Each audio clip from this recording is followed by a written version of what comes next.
Se você ainda não adquiriu um ticket para o sorteio do tablet, você pode fazer isso ainda hoje, $15 por ticket, e te dá uma oportunidade, uma chance de ganhar um tablet novinho. E 100% da arrecadação dessa rifa vai ser para contribuir, está sendo para o Ministério Crianças em Cristo. Então você está contribuindo com a obra também. Abra sua Bíblia comigo no livro de 1 Reis, capítulo 16. Hoje vamos conhecer 3 personagens importantíssimos na Bíblia. Tão importantes que eles voltam a ser mencionados. 2 em particular voltam a ser mencionados no Novo Testamento. Aliás, 2 desses 3 personagens se tornam símbolo de uma realidade maior: Elias e Jezabel. Hoje vamos conhecer Acabe, o rei Acabe, Jezabel, a sua esposa, e o profeta Elias. Elias e Jezabel, em particular, vão ser personagens importantes que vão voltar a aparecer, o nome deles no Novo Testamento. Aliás, Elias aparece em pessoa no Novo Testamento, mas isso aí é um assunto para outro dia. Hoje vamos conhecer um pouco da história deles. Hoje vamos explorar um período negro na história de Israel, durante o reinado de Acabe e sua esposa Jezabel. Mas foi também nessa época que Deus levantou um dos maiores profetas do Antigo Testamento, a saber, Elias. Aprendemos aí que é nas noites mais escuras que vemos as estrelas mais brilhantes. Momentos de grande escuridão são uma oportunidade para Deus levantar grandes homens e mulheres que vão lhe representar nesse momento de escuridão. E é bom a gente refletir nisso, porque ao ler as notícias e pensar na situação do mundo hoje em dia, a gente pode até se desesperar, mas não é causa de desespero, não. É causa de sabermos, de conscientização de que Deus, nesse momento, levanta grandes homens e mulheres para representá-lo no momento de escuridão. Que Deus use cada um de nós e essa igreja, e esse ministério, e você e eu, como representantes nesse momento da nossa história.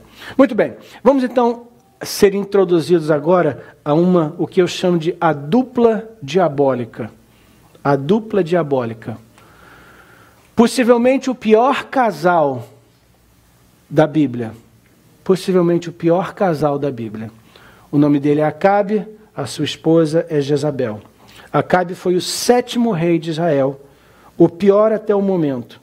Ele casou com uma princesa pagã, o nome dela é Jezabel, e Jezabel literalmente aterrorizou Israel e tentou proibir a adoração de Jeová e substituí-la com a de Baal. 1 Reis capítulo 16, começando no versículo 29, onde lemos: No ano 38 do reinado de Asa em Judá, Acabe, filho de Onri, se tornou rei de Israel e governou 22 anos em Samaria. Ele pecou contra o Senhor Deus mais do que qualquer um dos que haviam sido rei antes dele. Olha que comentário triste sobre esse homem. Ele pecou mais do que todos os reis anteriores. Versículo 31. Não se contendo em pecar como o rei Jeroboão, Acabe fez pior e casou com Jezabel, filha de Etbaal, rei de Sidom, e adorou o deus Baal. Sidom era um país ao sul de Israel, um pequeno país, também conhecido como Fenícia. Fenícia ou Sidom. Fenícia é o país, Sidom era a cidade principal. Muito bem. Então, ela veio desse país, ela era filha do rei desse país, Etbaal, e ao casar com ela, Acabe adotou a religião dela. Ela era uma servidora de Baal, mas ela era mais do que uma servidora de Baal, ela era uma evangelista de Baal. E a Bíblia diz então que ele adotou a religião dela. Versículo 32. Acabe construiu um templo para Baal em Samaria e fez para Baal um altar e colocou no templo. E levantou também um poste ídolo e assim fez mais coisas para deixar o Senhor Deus irado do que todos os reis de Israel haviam feito antes dele. Ele provocou a ira de Deus mais do que todos os reis anteriores, pelas ações dele. Versículo 34, durante o reinado de Acabe, Hiel, que era de Betel, reconstruiu a cidade de Jericó.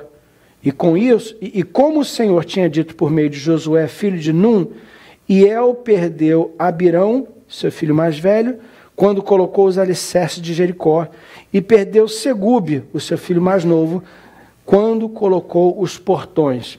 Rapidamente um comentário sobre o versículo 34, porque é um parênteses na história. E conta, em um versículo, conta a história de um homem chamado Hiel. A cidade de Jericó era uma cidade antiga na Terra Prometida. E quando Deus falou com o povo de Israel, eu vou dar a vocês a Terra Prometida, ele guiou eles por um caminho, e o primeiro obstáculo que eles tiveram depois de entrar na Terra Prometida foi a cidade de Jericó. A cidade de Jericó era uma cidade estratégica, era uma cidade militar. A cidade era, na realidade, um forte, cercado por um grande muro. E os irmãos devem lembrar a história, Josué capítulo 6. Eles cercaram a cidade 7 dias, no 7º dia as muralhas caíram. E Deus disse, porque essa cidade é a primeira cidade a ser conquistada dentro da Terra Prometida, ela deve ser dedicada a mim. A primeira cidade é minha, o resto é de vocês. E assim foi. Então, toda aquela cidade e tudo que estava dentro daquela cidade foi dedicado a Deus como a primeira oferta, a oferta das primícias. Uma maneira de consagrar a Deus, de dizer a Deus que Ele era o primeiro lugar na vida deles. Deus sempre pede de nós as primícias, queridos. Ele sempre pede a primeira parte. E nós honramos a Deus dando a Ele não o resto, mas a primícia, a primeira parte, o melhor, o topo. Então Deus pediu Jericó como uma oferta das primícias. E Josué dedicou aquela cidade a Deus. Muito bem. Como a cidade tinha sido destruída, só sobraram as ruínas. E o que aconteceu é que no final da batalha, Josué fez uma profecia. Ele entregou uma profecia. Ele disse assim, que essa cidade nunca mais seja reconstruída. E se um dia ela for reconstruída, a pessoa que ousar reconstruir essa cidade vai pagar um preço muito alto. Ao iniciar a reconstrução dessa cidade, o seu filho mais velho vai morrer. Quando ele terminar de reconstruir, o seu filho mais novo vai morrer. Queridos, o povo de Deus temia tanto a Deus e honrava tanto a palavra de Deus que ninguém ousou reconstruir essa cidade. É bem verdade que ela continuou sendo populada, porque apesar das ruínas, alguns prédios ainda resistiram ao ataque. Então pessoas moraram na cidade de Jericó durante esse período. Agora, quando você chega no tempo de Acabe, durante o reinado de Acabe, o povo estava tão distante de Deus, eles estavam tão idólatras, eles estavam tão frios espiritualmente, que eles perderam o temor a Deus, perderam o respeito pela palavra de Deus, perderam o respeito pela profecia. Já tinham se passado 500 anos, e esse homem Hiléu, possivelmente um arquiteto da época, decidiu reconstruir a cidade de Jericó. E ele começou a reconstruir a cidade. No dia que ele começou a reconstruir a cidade, misteriosamente o seu filho mais velho morreu. E para mim é espantoso, é assustador que a ficha não caiu, que ele não parou. Era para ele ter pensado, mas por alguma razão, ou por ignorância, mas eu não creio que era ignorância não, eu creio que foi arrogância mesmo. Ele insistiu e continuou construindo a cidade. Ao terminar a reconstrução da cidade, o seu filho mais novo morreu. E aparentemente esse versículo foi inserido aqui, ele parece não ter muita coisa com o que vem antes nem com o que vem depois, mas ele foi inserido aqui como um parêntese para nos mostrar a decadência espiritual, a decadência moral do povo de Deus. Até que ponto eles chegaram de perder o respeito pela palavra de Deus, mas isso custou muito caro a eles.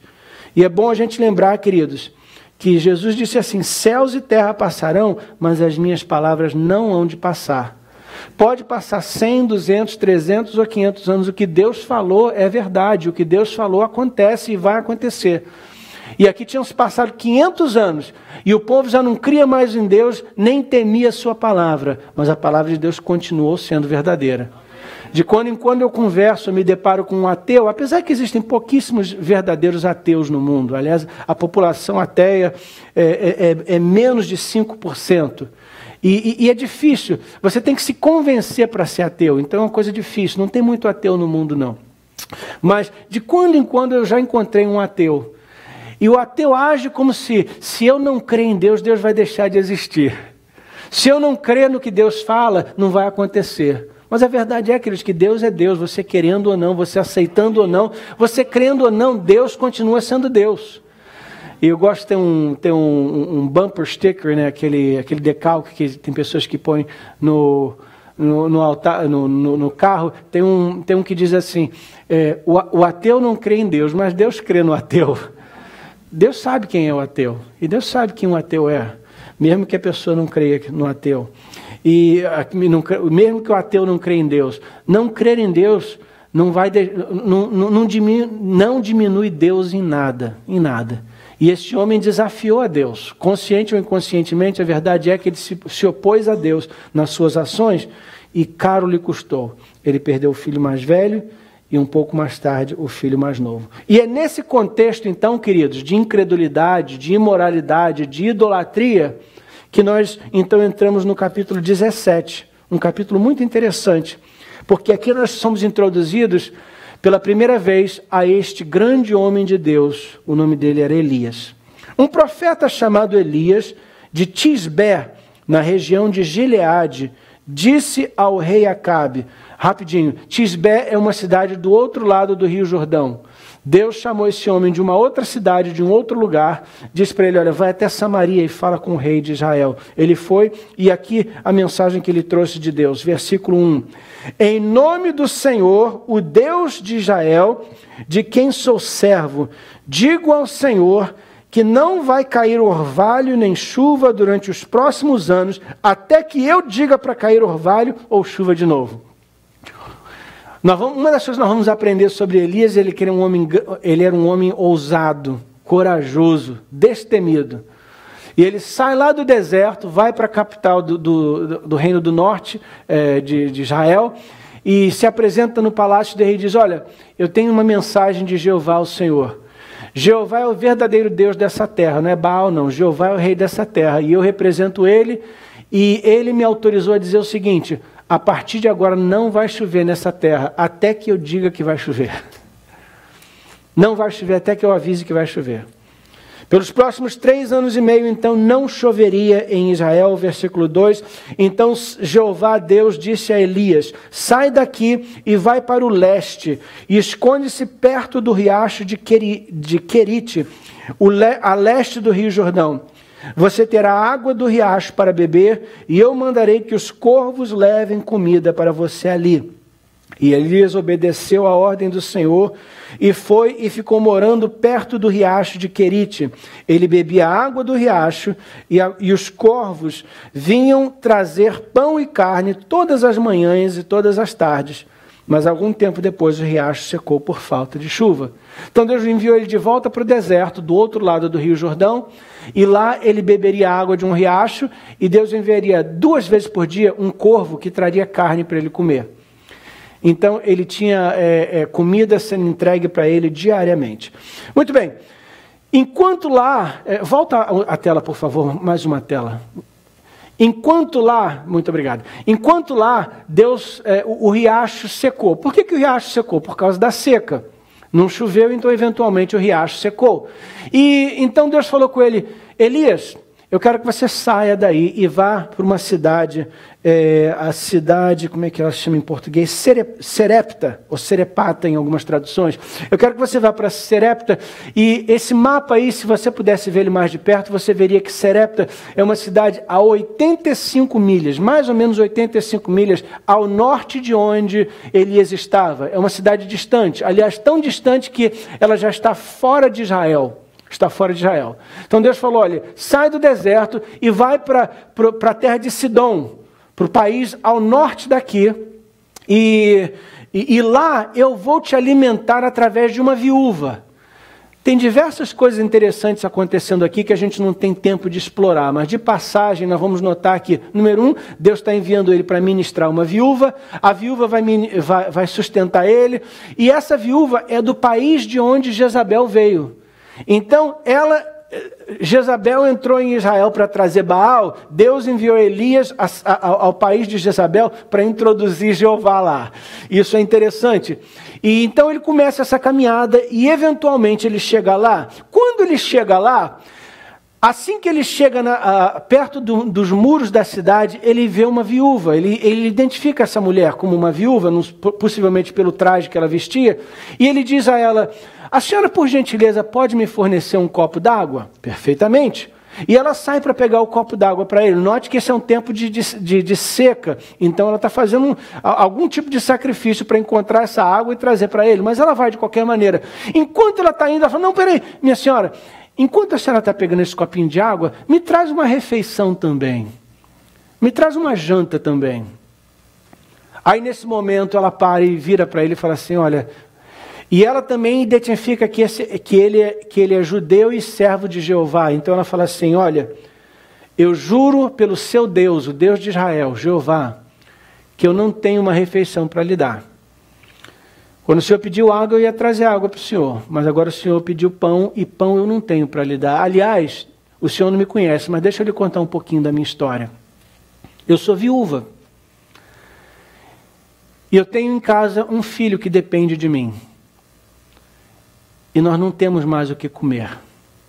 Aliás, de tudo que eu tinha, por causa dessa seca, por causa do problema da queda da economia, por causa dessa crise econômica devido à seca, tudo que eu tenho agora é um pouquinho de farinha e um pouquinho de óleo lá em casa. Aliás, quando eu acordei hoje de manhã, eu acordei na ciência de que essa seria a minha a minha e a do meu filho, última refeição. E eu saí conformada que eu ia buscar um pouquinho de lenha, preparar um fogo, fazer uma última refeição. E nós comeríamos essa refeição juntas e esperaríamos pela morte. Eu não tenho comida para lhe dar. Nesse instante da história, provavelmente eu e você esperamos que o profeta Elias talvez tire um lenço do seu bolso, comece a chorar com a história, da tristeza da história.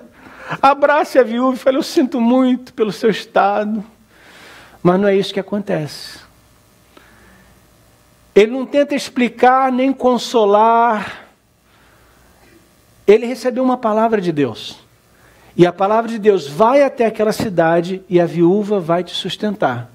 Então, mesmo depois dela explicar para ele a situação dele, ele não reage. Pelo contrário, ele repete o seu pedido. Ele vira para a viúva, muito bem, minha senhora, mas a senhora pode ir lá me trazer uma comidinha? E o que é mais impressionante é que ela, de fato, entende que, de alguma maneira, ela está sendo desafiada a dar um passo de fé. Possivelmente na mente dela, a Bíblia não diz, mas possivelmente na mente dela, ela pensou, eu estou diante de um homem de Deus, eu não tenho nada para perder. De uma maneira ou de outra eu vou morrer mesmo? E o profeta ainda disse o seguinte, a senhora prepara o seu pãozinho, mas antes de comer, a senhora traz a minha porção. Me dá a minha parte primeiro. Uau! Que ousadia, que coragem. Ele não está sendo malandro nem esperto aqui não, queridos. Ele está sendo obediente, ele está sendo fiel, porque foi Deus que disse para ele fazer isso.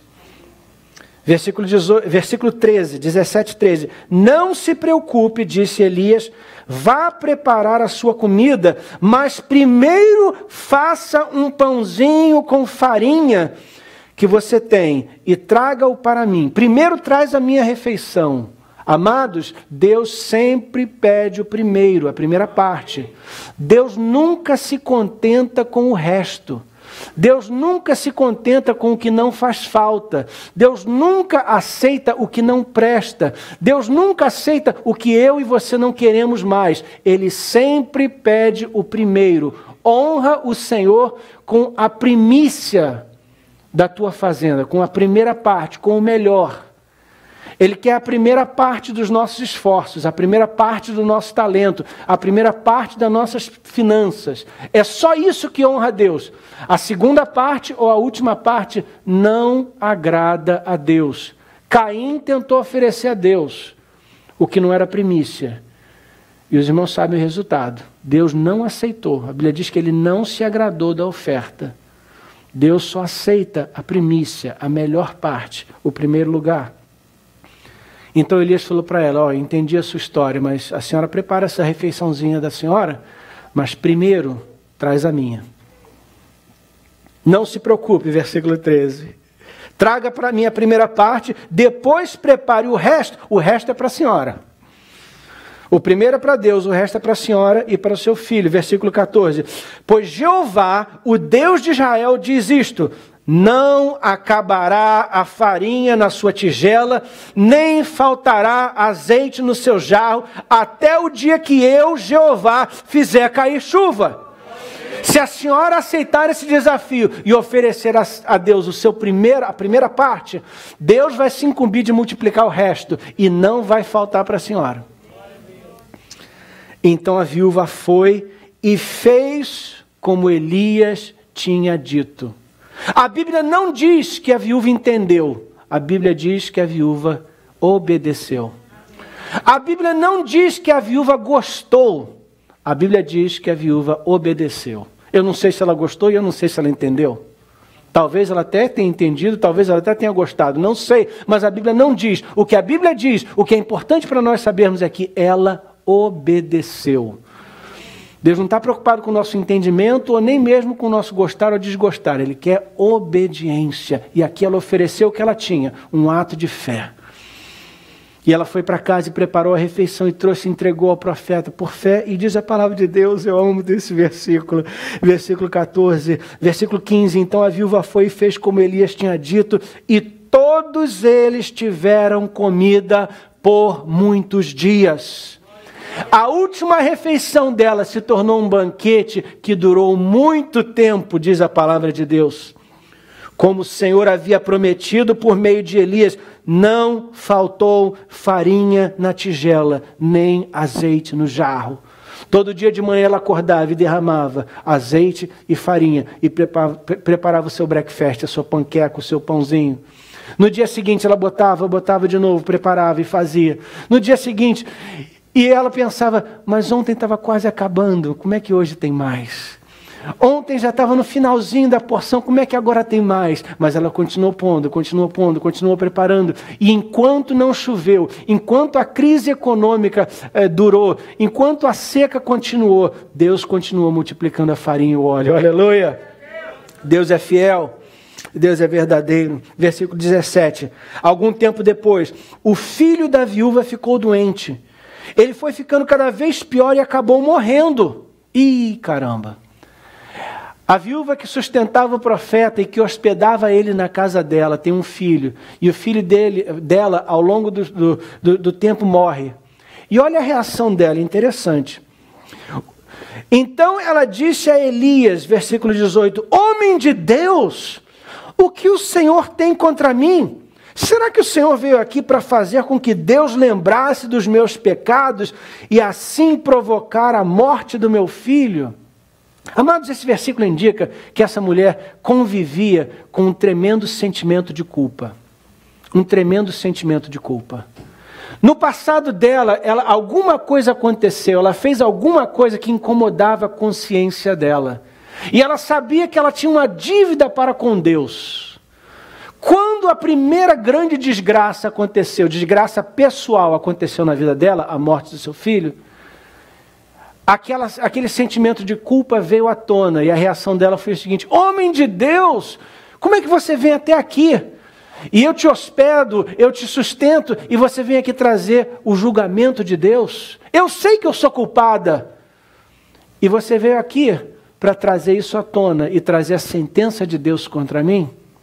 Eu menciono isso, queridos, porque a verdade é que o ser humano, uma das maiores causas de insatisfação e de inquietação na alma do homem é esse nosso sentimento de culpa. O ser humano convive com um sentimento de culpa. Muitos dos remédios que a gente toma, e eu estou falando em geral, raça humana, remédios e tratamentos que a gente faz, e ocupações que a gente busca, e hobbies que a gente busca, são uma maneira de tentar, de alguma maneira, aliviar esse sentimento de culpa que tanto nos incomoda.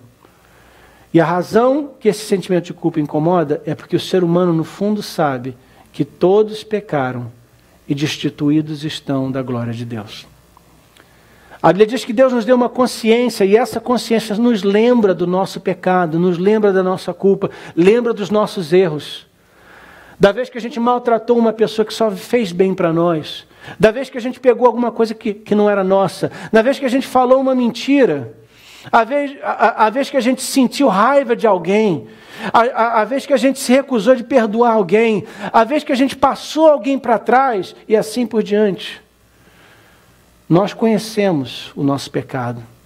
O salmista Davi disse: o meu pecado está sempre diante de mim. O salmista Davi orou: em pecado eu fui concebido. Em outras palavras, desde a minha infância, eu cresço com essa nuvem de pecado me perturbando, me incomodando, me acusando. É por isso que Jesus veio. Jesus é o Cordeiro de Deus que tira o pecado do mundo. Por causa da justificação que nós recebemos em Cristo, uma das primeiras coisas que acontece é que a culpa é removida e no lugar da culpa vem a paz. A paz de Deus que excede o entendimento. Um dos maiores benefícios da salvação é a paz que a gente sente ao saber: finalmente eu estou perdoado. Essa mulher ainda não conhecia o perdão de Deus. E quando a desgraça aconteceu, a primeira reação dela: ai caramba, Deus está me visitando por causa do meu pecado. E ela reclamou com o profeta. O próprio profeta não sabia exatamente o que estava acontecendo, então ele fez o seguinte: ele pegou o menino, versículo 19, pegou o menino dos braços da sua mãe e levou ele para o andar de cima da casa, no quarto onde ele estava hospedado, e colocou o menino na cama. Então orou em voz alta, dizendo: Jeová, meu Deus, por que fizeste esta tão terrível coisa para essa viúva? Ela me hospedou e agora tu mataste o filho dela? Nem o profeta entendia o que estava acontecendo. Aí Elias se deitou em cima do menino 3 vezes e orou deste modo. Vendo, provavelmente sentindo a frieza do corpo do menino, ele deita o corpo dele em cima do menino para aquecer o corpo dele. E ele ora 3 vezes: ó Jeová, meu Deus, faze com que esta criança viva de novo. Note, queridos, que ele orou isso uma vez, nada aconteceu. Ele orou a segunda, nada aconteceu. Ele orou a terceira e finalmente, depois da terceira oração, algo aconteceu. Mostra aqui a ousadia, a insistência de Elias em oração. E o Senhor Jeová respondeu à oração de Elias, versículo 22, o menino começou a respirar outra vez e tornou a viver. Quantos dizem amém? Amém. Elias pegou o menino e levou-o lá para baixo, para sua mãe, e disse: veja, o seu filho está vivo. Então a mulher disse a Elias: agora eu sei que o Senhor é um homem de Deus e que Deus realmente fala pelo Senhor. Eu creio que aqui, queridos, é o momento do novo nascimento dessa viúva. Aqui é quando a ficha cai e ela entende não só quem Elias é, mas quem é o Deus de Elias. Aqui é o momento de conversão dessa senhora. Então note que Deus usou essa situação e a morte desse menino para trazer essa mulher ao encontro pessoal com Deus e a sua própria conversão. Deus invadiu a vida dela com as boas notícias da salvação e do Deus verdadeiro. Muito bem, rapidamente vamos entrar no próximo capítulo, capítulo 18. Mas antes disso, deixa eu fazer alguns rápidos comentários sobre o capítulo 17, porque tem algumas coisas interessantes aqui que eu quero ressaltar para os irmãos de passagem. A primeira delas é o seguinte: note que Deus caminha por caminhos incomuns, caminhos que a gente não pode imaginar. A Bíblia diz em Isaías que os pensamentos de Deus são mais altos, mais elevados que o nosso, e nós vemos isso claramente no capítulo 17. No capítulo 17 de 1 Reis, Deus usou um corvo para trazer comida para Elias. O corvo é um animal onívoro, ou seja, um animal que come de tudo. Ele come vegetal, mas come carne também. Então é interessante que Deus usou um animal que come carne para entregar a carne ao profeta. O milagre foi não só esse animal trazer a carne, mas esse animal não comer a carne. E ele trazia 2 vezes por dia essa quentinha para Elias. Não só isso, note também que Deus usou um riacho para mover o profeta. O profeta estava estacionado na beira desse riacho, o riacho secou, e esse foi o sinal de Deus para o profeta, que era a hora dele avançar, que ele ir para outro lugar. Muitas vezes Deus faz isso com a gente também. E nós estamos estacionados num lugar na nossa vida, e o riacho para de correr e a gente não sabe por quê. Muitas vezes é Deus dizendo: eu estou querendo te mover para o próximo nível, para o próximo lugar, para o próximo desafio. Note também que Deus escolheu uma viúva pobre, uma viúva em dificuldade para sustentar o profeta. Será que não tinha nenhum rei, nenhum sacerdote, nenhum homem rico para sustentar o profeta? Não, Deus escolheu uma viúva pobre para sustentar o profeta. E Deus escolheu o profeta para sustentar a viúva também, porque foi o profeta que trouxe o milagre de Deus para a vida dela. Note também que Deus usou a morte do filho dessa viúva para trazer ela à vida. Deus usou a morte do seu filho para trazer ela para a vida eterna. Uma morte na família para trazer a família para Deus. É interessante, esse capítulo mostra como muitas vezes na linguagem corriqueira da gente, como a gente diz no ditado popular, Deus escreve certo em linhas tortas. Deus nos surpreende a maneira como Ele faz as coisas, mas o fato é que Deus sabe exatamente o que Ele está fazendo. Muito bem, no capítulo 18, já se passaram 3 anos e meio, e agora chegou a hora de Jeová confrontar a Baal, ao Deus pagão Baal. Então, no final do tempo profetizado, Deus enviou Elias de volta para Israel para desafiar os profetas. Eu vou contar a história rapidinho para poupar tempo. Mas no capítulo 18 começa Deus dizendo a Elias: Elias, volta lá para Israel e vai procurar Acabe, peça uma audiência com o rei e anuncie para ele que chegou a hora de chover de novo. E a Bíblia diz que nessa altura, por causa da seca, o país estava num caos econômico tremendo, uma escassez de tudo. E então Elias começa a sua jornada de volta para Israel e de volta para a cidade de Samaria, onde ele encontraria com Acabe. Mas antes de chegar lá, ele se depara com um homem chamado Obadias. E Obadias era servo do rei e ele era responsável, mordomo-mor, ele era responsável pelo palácio. E a Bíblia conta uma coisa interessante: Obadias é um homem temente a Jeová. Quando Jezabel casou com o rei Acabe e se tornou rainha de Israel, uma das coisas que ela fez, ela começou a perseguir os profetas verdadeiros, os profetas do Deus verdadeiro, os profetas de Jeová. E ela não só perseguiu e expulsou muitos deles do país, ela matou diversos deles. Obadias, por ser um homem temente a Deus, separou 100 profetas e pôs eles em 2 cavernas. E dos seus próprios recursos, ele sustentava esses 100 profetas. Ele protegeu e sustentou esses 100 profetas. Muito bem, continuando a história. Acabe virou para Obadias, o seu assistente, e falou: Obadias, vai procurar Elias. Obadias saiu e foi procurar Elias. Nesse mesmo tempo, Elias estava indo ao encontro de Acabe. E Obadias e Elias se encontram no caminho. Aí Obadias se prostra diante de Elias, reconhecendo quem ele era, e fala: o senhor é mesmo Elias? E Elias fala: sim, eu sou. Aí Elias vira para Obadias e diz assim: Obadias, eu quero que você volte ao seu patrão, volta lá ao rei e anuncie para ele que eu vou esperar ele aqui, que ele vem aqui porque eu tenho uma mensagem de Jeová para ele. Olha a ousadia do profeta: manda o rei vir aqui falar comigo. Obadias se ajoelha e fala: não, profeta, não faz isso comigo não, não faz isso comigo não. Pelo seguinte, eu sei quem o Senhor é e eu sei quem Jeová é. E eu sei que Deus lhe transporta para aqui e para lá e acolá. E vai acontecer, eu já sei o que vai acontecer. Eu vou sair daqui e vou lá falar com Acabe. E quando eu chegar lá e anunciar para ele que o Senhor está aqui e ele vier aqui e não encontrar o Senhor, afinal de contas ele está te procurando. Quando ele chegar aqui e não encontrar o Senhor, ele vai ficar com raiva de mim, pensando que eu menti para ele.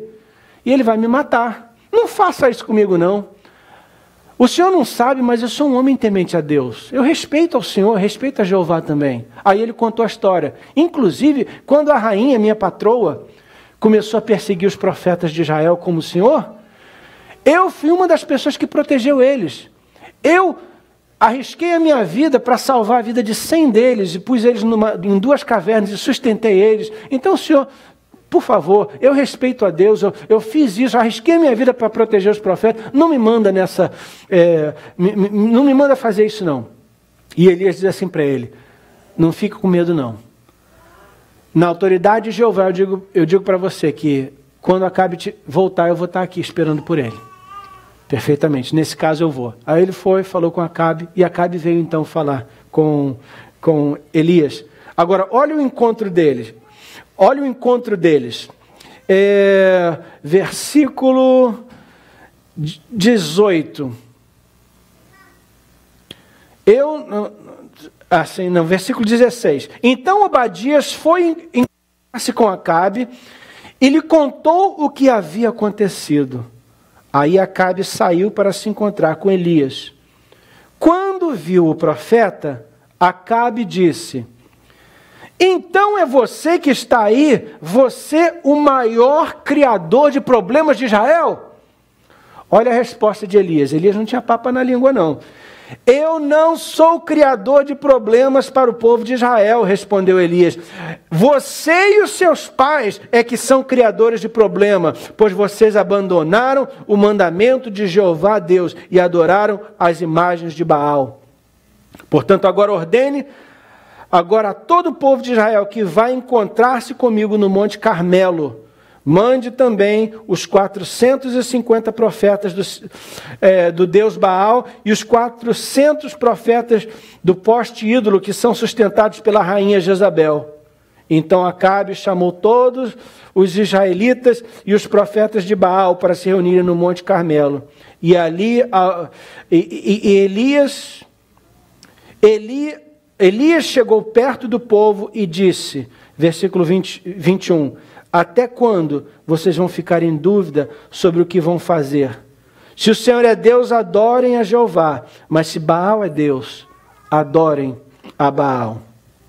Amados, Elias lançou um desafio a Acabe, ele falou, Acabe, eu não sou a causa dos problemas de Israel, você é a causa dos problemas. Porque você abandonou Jeová, Jeová nos abandonou, e é por isso que nós estamos no estado em que estamos. E ele diz, convoque os profetas, os falsos profetas de Israel ao Monte Carmelo. Monte Carmelo é um monte em Israel, ele fica a 7.000 pés de elevação, e o topo dele é plano. Então, os adoradores a deuses pagãos usavam esse monte como um monte de sacrifício. Ali eles subiam e sacrificavam aos deuses pagãos.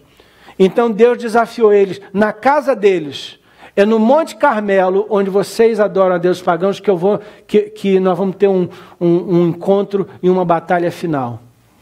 E Elias diz assim, olha, tragam os 850 empregados do rei, os profetas falsos, que são sustentados pela coroa, que são sustentados pelo governo, são sustentados pelo povo de Deus, os impostos do povo de Deus. Eu estou convocando eles a comparecerem ao topo do Monte Carmelo. Aí ele diz assim ao povo, até quando vocês vão ficar em dúvida sobre o que vão fazer? E queridos, Deus hoje está falando comigo e com você. Até quando vocês vão ficar em dúvida do que vão fazer? Deus diz assim, Jeová disse, se Jeová é Deus, adorem a Jeová, mas se Baal é Deus, adorem a Baal. Deus está dizendo a Israel o que Ele está dizendo a El Cerrito e a mim e a você hoje. Escolha quem você vai servir. Se Jeová é Deus, sirva a Jeová. Se Baal é Deus, sirva a Baal. E Deus desafia a mim e a você hoje a escolher quem nós servimos. Amados, Deus não se agrada quando nós servimos a Jeová domingo de manhã e servimos a televisão no resto da semana. Deus não se agrada quando nós servimos Ele no domingo de manhã e servimos a nós mesmos no resto da semana. Deus não se agrada quando a gente serve Jeová domingo de manhã e o dinheiro no resto da semana. Deus não se agrada quando a gente serve a Deus no domingo de manhã e os prazeres na sexta-feira à noite. Deus não se agrada quando a gente serve a Deus no domingo de manhã e ao futebol no domingo à tarde. Deus não se agrada numa mente dividida. No livro de Tiago, a Bíblia diz que o homem de coração dividido, de mente dividida, ele é inconstante em todos os seus caminhos. E Deus hoje está nos desafiando a uma decisão: a quem nós vamos servir? Nós não podemos servir a Jeová e a outros deuses. A Bíblia diz que o povo não respondeu nada. Não respondeu nada. Elias então lançou o seguinte desafio. Diante de todo o povo de Israel, no topo dessa alta montanha, e diante dos 850 falsos profetas, ele disse o seguinte: olha, nós vamos fazer o seguinte, vocês vão construir um altar ao Deus de vocês, e eu vou construir um altar a Jeová. E vocês vão pedir que o Deus de vocês envie fogo do alto, fogo do céu, para queimar a oferta. E eu vou orar para que o meu Deus, o Jeová, envie fogo do alto. O Deus que responder com fogo é o Deus verdadeiro. Ok? Ok.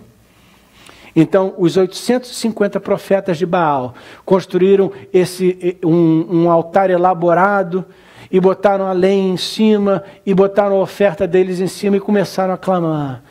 E orar, e gritar, e chorar, e pular, e dançar, e invocar o Deus deles. E Elias só assistindo. Passou-se a primeira hora, passou-se a segunda hora, passou-se a terceira hora e nada. E o povo pulando, e o povo gritando, e o povo cantando, e o povo fazendo isso, e aquilo outro, e nada do fogo cair do céu. Finalmente Elias já não aguentava mais, e Elias falou: olha, eu vou curtir um pouquinho da cara deles. Aí ele diz assim: olha, grita mais alto, porque afinal de contas vocês estão tentando falar com Deus. Deus é uma pessoa muito ocupada, ele tem tanta coisa para fazer, de repente ele está distraído. Grita mais alto. E eles começaram a gritar mais alto. E eles fizeram, queridos, uma característica de cultos pagãos, uma coisa comum no culto pagão até hoje. Eles começaram, no desespero, eles começaram a se mutilar, eles começaram a se cortar. E a Bíblia diz que eles cortaram o corpo deles e começaram a fazer sacrifício humano, pensando: bom, de repente, se o nosso Deus vê o sangue humano, vai ver que é urgente o nosso pedido. Deus não pede isso. Deus não pede isso. E quando você vê esse tipo de entre aspas, adoração a Deus, você sabe que você está lidando com um demônio, com um espírito pagão. Então eles começaram a se cortar, a se mutilar, tentando chamar a atenção do Deus deles. E os nossos tradutores, eles, principalmente na João Ferreira de Almeida, eles tomaram uma liberdade aqui no texto. Deixa eu ler o que a Bíblia diz aqui.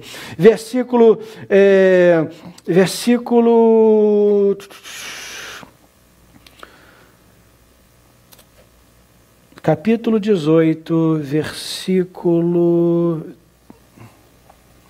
30. Começando no versículo 33. Em seguida colocou lenha no altar e cortou o touro em pedaços. Vou voltar aqui um pouquinho. Versículo 27. Ao meio-dia, Elias começou a caçoar deles. Ele dizia: orem mais alto, pois ele é Deus. Pode ser que esteja meditando ou que tenha ido ao banheiro. Talvez ele tenha viajado ou talvez esteja dormindo e vocês terão que acordá-lo. Ele falou: olha, vai ver ele está viajando, vai ver ele está ocupado, vai ver ele foi no banheiro. Ele está no banheiro, grita mais alto para chegar até ele. E então, Elias caçoou mesmo deles, gozou da cara deles mesmo. Há alguns anos atrás, eu vou mencionar isso de passagem, alguns anos atrás um pastor desafiou a falsa religião no Brasil e ele fez uma coisa que eu pessoalmente não faria. Ele pegou uma estátua da Virgem Maria e chutou aquela estátua. Eu não estava lá e não sei por que ele fez isso. Mas eu lembrei dessa passagem quando isso aconteceu. Eu não sei, mais uma vez, eu não tenho informação suficiente para dizer se isso foi sábio ou não. Mas se Deus mandou ele fazer, é isso que ele tinha que fazer mesmo. Porque de vez em quando, queridos, o falso Deus tem que ser ridicularizado. Eu não advogo, eu não recomendo gozar da religião de ninguém. Eu não recomendo desrespeitar a religião de ninguém, porque a maioria das pessoas que estão buscando uma religião estão tentando encontrar Deus, estão tentando se melhorar o mundo. Tem uma intenção positiva por trás de tudo isso, mesmo se for uma falsa religião. Então eu acho que é muito melhor dialogar, respeitar para ser respeitado, amar para ser amado e introduzir a realidade, a verdade, a luz nas trevas. Esse é o melhor caminho. Mas, de vez em quando, Deus nos desafia a ir mais além e a envergonhar, desmascarar o falso Deus. E foi o que aconteceu aqui. E, de vez em quando, é isso que tem que acontecer. De vez em quando, é isso que tem que acontecer. E Deus, Elias, na ousadia e na coragem que o Espírito Santo deu a ele caçoou mesmo desse falso Deus. E no hebraico é mais claro ainda essa frase. Ele está no banheiro, ele usou uma frase até mais forte, mais bruta. Ele diz, olha, ele está no banheiro, ele está fazendo as necessidades dele. Grita mais alto, grita mais alto. Ele estava aqui realmente caçoando, ele estava aqui realmente expondo a falsidade desse Deus e zombando dele. Bom, para encurtar a história, passaram-se horas, segundo os meus cálculos, mais ou menos 6 horas mais tarde. Elias falou, olha, o dia já está acabando, obviamente Deus de vocês não é de nada. Agora é minha vez. Eles já estão esgotados, perderam tanto sangue e força.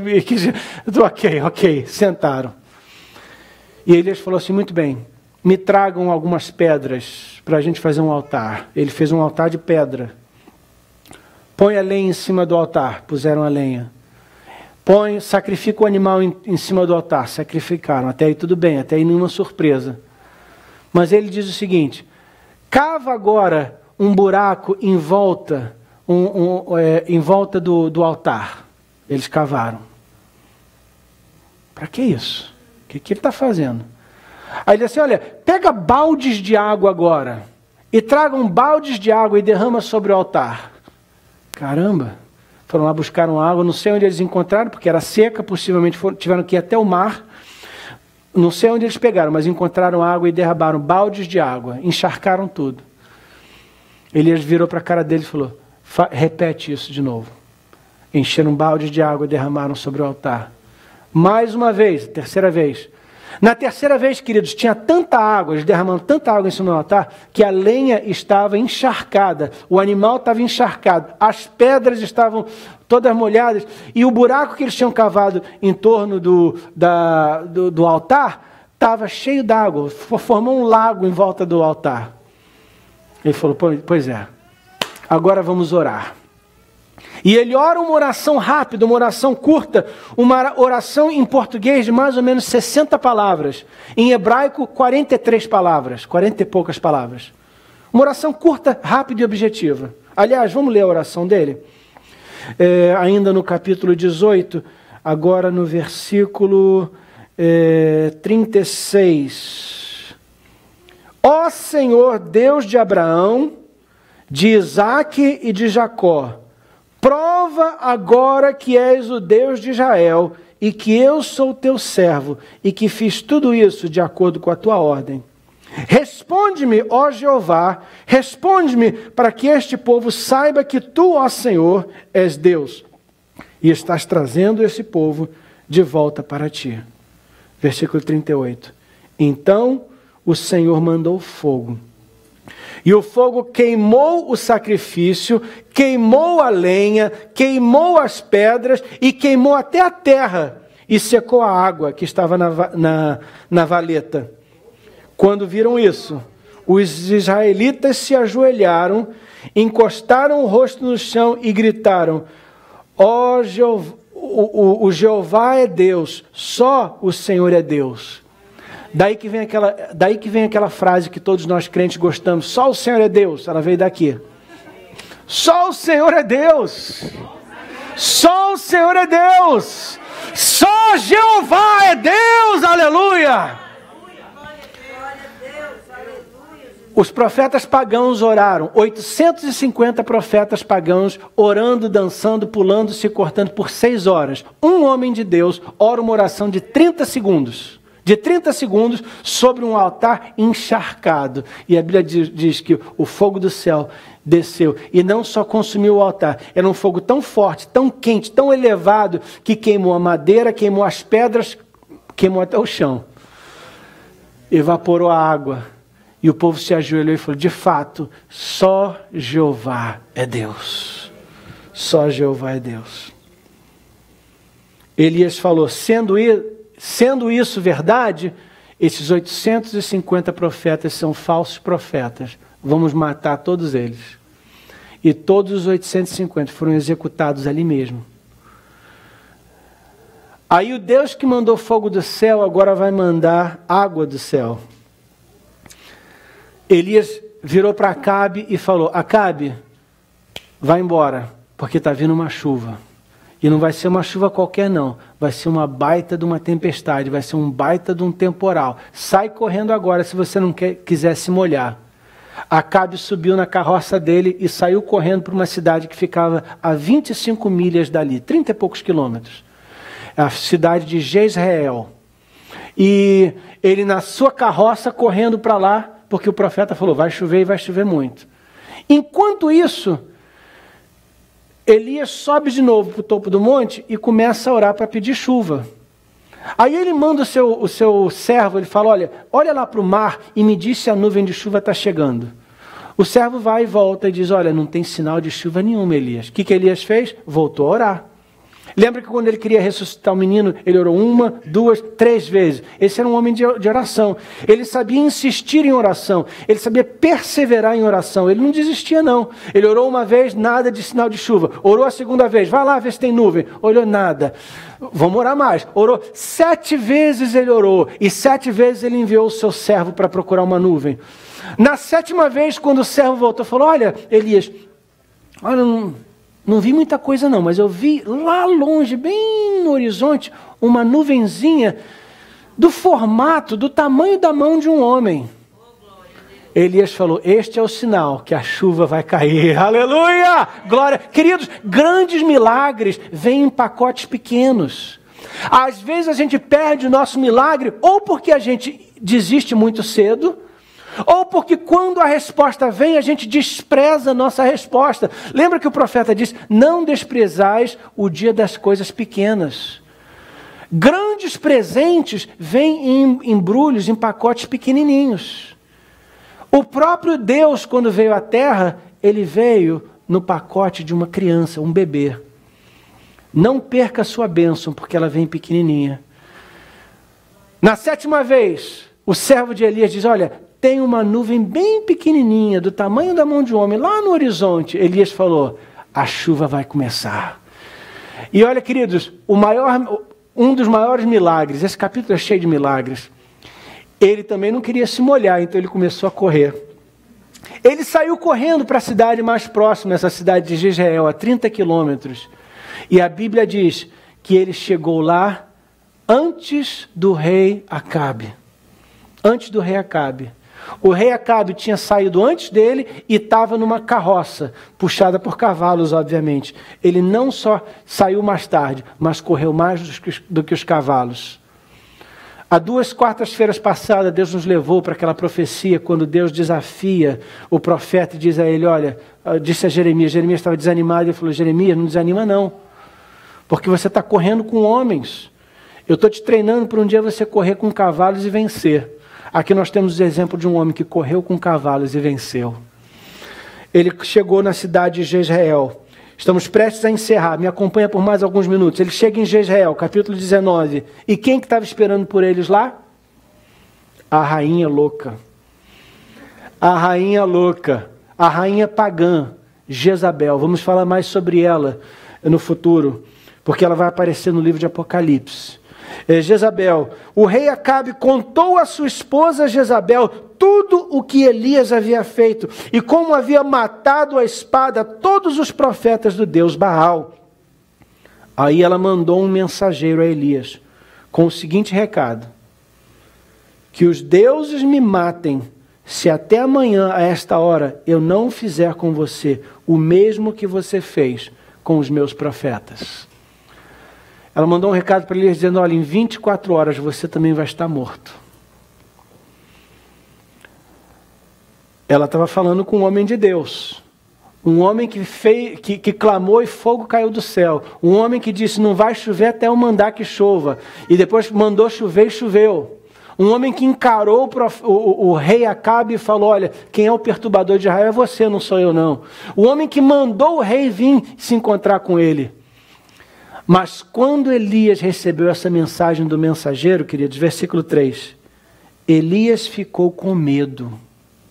Elias ficou com medo. Tinha alguma coisa nessa mulher, alguma coisa nos olhos dela, alguma coisa no comportamento dela, alguma coisa na maneira dela de agir, que até o profeta falava: tem uma coisa demoníaca aqui. E ele ficou com medo. E fugiu com o seu ajudante para a cidade de Berseba. Tem um mapa aí no telão, não sei se dá para você ver. Mas a cidade de Berseba é a última cidade na fronteira do sul de Israel. É como se você fosse para San Diego. A próxima cidade é Tijuana, no México.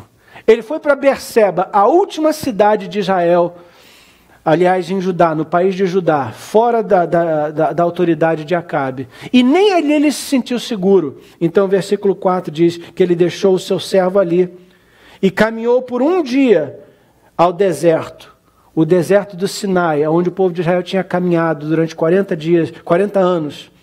Esse mesmo deserto, foi para lá que ele fugiu, com medo de Jezabel. E ali ele encontrou uma caverna e se escondeu nessa caverna.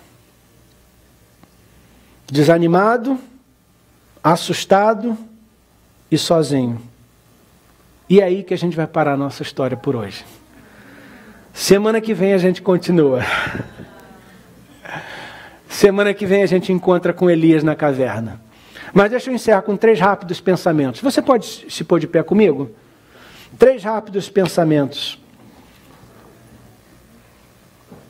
Em primeiro lugar, queridos, lembre-se que quando as coisas estão mais escuras, Deus levanta as luzes mais claras.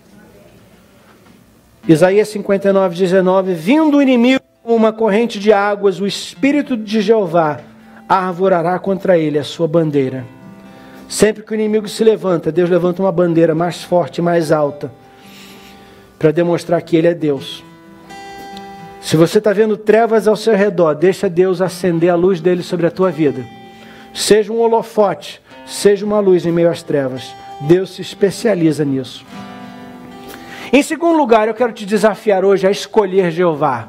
Escolha Jeová. Jesus disse assim: um escravo não pode servir a 2 donos ao mesmo tempo, pois vai rejeitar um e preferir outro. Ou será fiel a um e desprezará a outro. Vocês também não podem servir a Deus e ao dinheiro. Eu quero te desafiar, igreja. Escolha hoje servir a Jeová. Não tente servir a 2 senhores, porque não dá, você não vai conseguir. Escolha Jeová. Em terceiro e último lugar, note também que quando Deus opera, alguns ficam contentes e outros ficam irados. Quando o fogo caiu do céu e queimou o holocausto, o povo de Israel celebrou e disse: só Jeová é Deus, só Jeová é Deus. Mas no palácio, quando a notícia chegou nos ouvidos da rainha, ela ficou com raiva, com ódio e queria sangue. Quando Deus opera, alguns ficam contentes e outros ficam irados. Tem gente que em vez de aceitar, rejeita. Tem gente que em vez de celebrar, critica. Que Deus nos ajude a ser aquela pessoa que celebra o mover de Deus e aceita o propósito de Deus nas nossas vidas. Oremos. Querido Deus e Pai, te agradecemos pela Tua palavra e pelo desafio hoje de escolhermos, de tomarmos uma decisão por Jeová. Espírito Santo, leva-nos a uma decisão aqui e agora. Eu quero te dar alguns momentos rápidos para você fazer uma decisão. Há algum outro Deus falso competindo com Jeová na tua vida? Uma pessoa, um relacionamento, um trabalho, um prazer, um projeto pessoal? Alguém ou alguma coisa competindo com Jeová? Nas palavras de Elias, até quando cocheareis entre dois caminhos? Igreja de El Cerrito, Ministério Vida em Cristo, você que me ouve através da internet, hoje Deus te chama, hoje Deus te pergunta, até quando? Até quando? Escolha hoje a quem você vai servir, escolha hoje quem será o seu Deus. Entrega o teu caminho ao Senhor, confia nele e Ele tudo fará. Aí onde você está, eu te convido a fazer uma oração, dizendo a Deus: Senhor, eu hoje me entrego a Ti. Hoje eu reconheço que só Jeová é Deus, só Jeová é Deus, só Jeová é Deus. Hoje eu me dedico a Jeová. Se você nunca aceitou Jesus como seu Senhor e Salvador, peça a Ele hoje para entrar no seu coração, remover a culpa do pecado e encher a tua mente e o teu coração de paz. Oremos juntos. Querido Deus e Pai, nessa manhã, reconhecemos que só Jeová é Deus e nos entregamos a Ti. Jesus Cristo, entra no nosso coração, remove o pecado e a culpa que o pecado traz, enche o nosso coração de paz. Nos entregamos a Ti, nos rendemos a Ti, hoje e sempre. Amém, amém.